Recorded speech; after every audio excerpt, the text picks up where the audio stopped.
வணக்கம். Welcome to Astroveda guide. இன்றைக்கி நம்ம பார்க்க போகிற டாபிக் வந்து ரிஷப ராசி. நம்மளுடைய ராசி மண்டலத்தில் 12 ராசிகள் இருக்குது. மேஷம் ரிஷபம்னு ஆரம்பித்து மீனம் வரைக்கும். இதில் வந்து ரிஷப ராசிங்கிறது வந்து இரண்டாவதாக வரக்கூடிய ராசி. ரிஷப ராசியின் உருவம் வந்து எருது, அதாவது காளைன்னு அடையாளம் காமிச்சிருக்காங்க. காளை அப்படின்னு சொன்னோன்னா நமக்கு வந்து அது ஒரு இலக்கை நோக்கி செல்லக்கூடிய ஒரு விலங்கு அப்படின்னு நமக்கு தெரியும். அப்புறம் அதை நம்ம அதோட சினத்தை தூண்டி விட்டுட்டோம் அப்படின்னு சொன்னோன்னா யாராலையுமே கண்ட்ரோல் பண்ண முடியாமல் அதுக்கு கோபம் வரும் அப்படின்னு தெரியும். ஸோ இதே அந்த ஒரு குவாலிட்டிஸ்லாம் பார்த்திங்கன்னா நீங்கள் ரிஷபராசி நேயர்களுக்கும் சேர்த்து மேட்ச் பண்ணி பார்க்க முடியும். இப்போ ரிஷபராசிக்காரர்களுடைய ஒரு குணாதிசயங்கள் என்ன அப்படின்னு பார்த்தோன்னா, அதாவது பாசிட்டிவாகவும் பார்ப்போம், நெகட்டிவாகவும் பார்ப்போம். இப்போ பாசிட்டிவாக பார்த்தோம் அப்படின்னு சொன்னோன்னா அவங்க வந்து ரொம்ப பொறுமையானவர்கள், பொறுமைசாலிகள் அப்படின்னு சொல்லலாம். ஒரு எந்த காரியத்துலேயும் பார்த்திங்கன்னா அவசரமே படமாட்டாங்க. நிதானமாக பொறுமையாக நமக்கு நல்ல டைம் கரெக்டாக அமையிற வரைக்கும் பார்த்திங்கன்னா அவங்க அந்த காரியத்துக்கு செய்யறதுக்காக வெயிட் பண்ணக்கூடிய ஒரு நபர்கள். அப்புறம் ரொம்ப ஸ்டேபிளானவங்க, அதாவது எமோஷ்னலாகவும் சரி ப்ராக்டிக்கலாகவும் சரி ஒரு நிதானத்தோடு எப்போதுமே ஒரு கிரவுண்டடாக இருக்கக்கூடிய ஒரு ராசி வந்து ரிஷபராசி. அப்புறம் பலத்தில் சொல்லணும் அப்படின்னு சொன்னோன்னா ஃபிசிக்கல் சரி மென்டல், அதாவது உடல் ரீதியாகவும் சரி மன ரீதியாகவும் சரி நம்ம ரிஷபராசிக்காரர்களுக்கு வந்து அந்த ஒரு என்டியூரன்ஸ் வந்து ரொம்ப அதிகம். அவங்க ரொம்ப பொறுமைசாலிகள், ரொம்ப பலசாலிகள் அப்படின்னு சொல்லலாம். Very determined people. அதாவது ஒரு இலக்கை அவங்க வந்து தனக்கு இதுதான் இலக்கு அப்படின்னு அவங்க செட் பண்ணிக்கிட்டாங்க அப்படின்னு சொன்னோன்னா அந்த இலக்கை நோக்கி வந்து ரொம்ப தீவிரமாக செல்வாங்க. அதை நம்ம யாராலையுமே தடுக்க முடியாது. ரிலையபிள்னு சொல்லலாம். அதாவது நம்பிக்கைத்தன்மை வந்து ரொம்ப அதிகம் நம்ம ரிஷபராசிக்காரர்களுக்கு.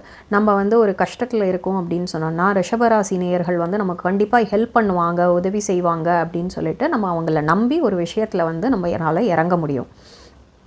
பர்சிஸ்டண்ட், அதாவது அவங்க வந்து பார்த்தோன்னு சொன்னோன்னா ஒரு கோல் வச்சுருப்பாங்க, அதை நோக்கி என்ன, அதாவது அவங்களுக்கே நிறைய கஷ்டங்கள் ஒரு தடைகள் வந்தாலுமே அந்த இலக்கை நோக்கி அவங்க நகர்ந்துக்கிட்டே செல்வாங்க. டக்குன்னெலாம் விட்டு கொடுத்துட்டு அடுத்த காரியத்துக்கு செல்வோம் அப்படின்லாம் போக மாட்டாங்க. வெரி ப்ரொடக்டிவ் இன் நேச்சர்னு சொல்லலாம். அதாவது அவங்களுக்கு வந்து பார்த்திங்கன்னா குடும்பம் அப்படின்னும் சொல்லலாம், அதனுடைய சொத்துக்கள் அப்படின்னும் சொல்லலாம். இதெல்லாம் வந்து பாதுகாக்கிறதுல வந்து ரொம்ப திறமை வாய்ந்தவர்கள். குடும்பமாக இருந்தாலும் சரி இல்லை தன்னுடைய சொத்துக்காகவும் சரி பாதுகாப்பு அப்படிங்கிறது வந்து நம்ம ரிஷபராசி நேயர்கள்கிட்ட தான் கற்றுக்கணும். ரொம்ப பொறுமையானவர்கள், நம்ம வந்து ரொம்ப நிதானமானவர்கள்னு சொல்லிட்டோம். பொறுமைசாலியுமே வந்து ரிஷபராசி பிறந்தவங்க தான். இப்போ வந்து அவங்களுக்கு வந்து அந்த ஒரு பீஸ்ஃபுல்லாக, அதாவது ரொம்ப நிதானமாக அவங்க வந்து ப்ரொவோக் பண்ணுற வரைக்கும், அதாவது அவங்கள வந்து அவங்களோட கோபத்தை தூண்டுற வரைக்கும் பார்த்திங்கன்னா அவங்க மாட்டுக்கு அவங்க வேலையை செஞ்சுக்கிட்டு பொறுமையாக நிதானமாக இருப்பாங்க, நம்மளுடைய காளை போல். இதெல்லாம் வந்து ஒரு பாசிட்டிவான குணாதிசயங்கள்னு சொல்லலாம் ரிஷபராசிக்கு. இப்போ வந்து ஒரு இம்ப்ரூவ் பண்ண வேண்டிய ஏரியாஸ்லாம் என்ன, எல்லாருக்குமே ஒரு பாசிட்டிவ் நெகட்டிவ்னு இருக்கும் இல்லையா சில குவாலிட்டிஸ்லாம். அதில் வந்து பார்த்தோம்னா ஏரியாஸ் ஆஃப் இம்ப்ரூவ்மெண்ட் ஃபார் ரிஷபராசி அப்படின்னா முதல்ல வந்து அவங்க ரொம்ப பிடிவாதக்காரர்கள். ஒரு விஷயத்துலேருந்து இறங்கவே மாட்டாங்க. ஒரு விஷயத்தை செய்யணும் அப்படின்னு சொன்னோன்னா அது செய்து முடிக்கிற வரைக்கும் பார்த்திங்கன்னா அவங்களால அடுத்த வேலைக்கே செய்ய முடியாது. அந்த அளவுக்கு வந்து ஒரு பிடிவாதக்காரர்கள்னு சொல்லலாம். அப்புறம் அவங்க வந்து ரொம்ப பொசசிவான பீப்புள் ரிஷபராசிக்காரர்கள்.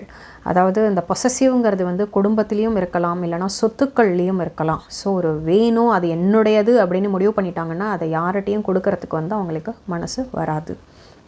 அதே மாதிரி இப்போ யாராவது அவங்கள ஹர்ட் பண்ணிட்டாங்க, இல்லை வந்து அவங்க வந்து அவங்களையே ஹர்ட் பண்ணிக்கிட்டாங்க ஏதாவது ஒரு செயல் மூலியமாக அப்படின்னு சொன்னோன்னா அவங்க வந்து அதுலேருந்து வெளியில் வர்றது வந்து பார்த்திங்கன்னா ரொம்ப கஷ்டம். ஒரு விஷயத்தில் வந்து யாராவது தப்பு பண்ணிட்டாங்க, அவங்களுக்கு வந்து யாரோ கெடுதல் செஞ்சுட்டாங்க அப்படின்னு சொன்னோன்னா அதை வந்து மனசுலேயே வச்சுருப்பாங்க. அவங்க அந்த ஒரு விட்டு கொடுப்போம் பரவாயில்ல அப்படின்லாம் யோசிக்க மாட்டாங்க. அப்புறம் வந்து ரொம்ப முக்கியமாக வந்து ரொம்ப அவங்களுக்கு மோட்டிவேஷன் தேவைப்படும். அதாவது நம்ம என்ன உற்சாகப்படுத்தினாதான், அதாவது எவ்வளோ உற்சாகப்படுத்தினாலும் அவங்களால வந்து பார்த்திங்க அப்படின்னு சொன்னோன்னா அந்த ஒரு இன்ஆக்டிவாக ஒரு செயல்பாடு இன்றி பொறுமையாக பண்ணிக்கலாம் அப்படின்னு இருப்பாங்க. ஸோ அதனால் நம்ம ஆஸ் மச் as பாசிபிள் நம்ம நிறைய உற்சாகப்படுத்துகிறப்போ அவங்க வந்து கொஞ்சம் விரைவாக சில செயல்கள்லாம் அவங்களால செய்ய முடியும்.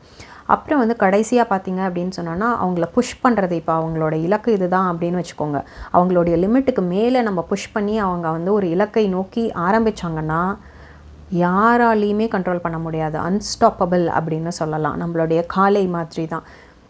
நம்ம கோபத்தினாலேயோ இல்லைனா அவங்களுடைய லிமிட்டுக்கு மேலேயோ ஏதாவது ஒரு புஷ் பண்ணிட்டோம் அப்படின்னு சொன்னோன்னா விட்டு கொடுக்காம அவங்க மாட்டுக்கு போய்கிட்டே இருப்பாங்க.